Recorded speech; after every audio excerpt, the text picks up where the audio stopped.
Hey, Tim over here again at Sapaugh GM Power doing another Tech Tip Tuesday video. Today we're going to show you how to change wiper blades on a 2014 Chevrolet Traverse. First thing you're going to do is find the wiper blade on the vehicle, and then you're going to match the old wiper blade up with the new wiper blade to make sure you have the correct wiper blade. At this point you'll squeeze these small tabs down here on the wiper blade in, and then you can remove the old wiper blade. You always want to make sure this does not come down and hit the windshield, because if it was to hit the glass, it would crack the windshield.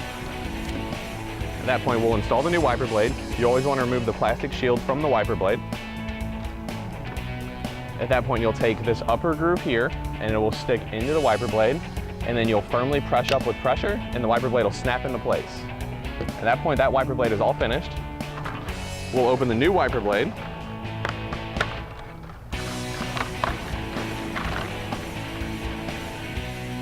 Same as the other side.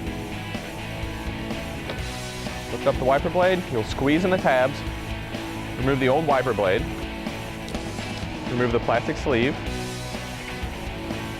At that point you'll stick this groove into this screw up here, and you'll firmly press up with pressure again. At that point the wiper blade will snap into place, and then at that point you have successfully changed wiper blades on a 2014 Chevrolet Traverse. This is Tim from Sapaugh GM Power. I will see you guys next Tuesday for Tech Tip Tuesdays.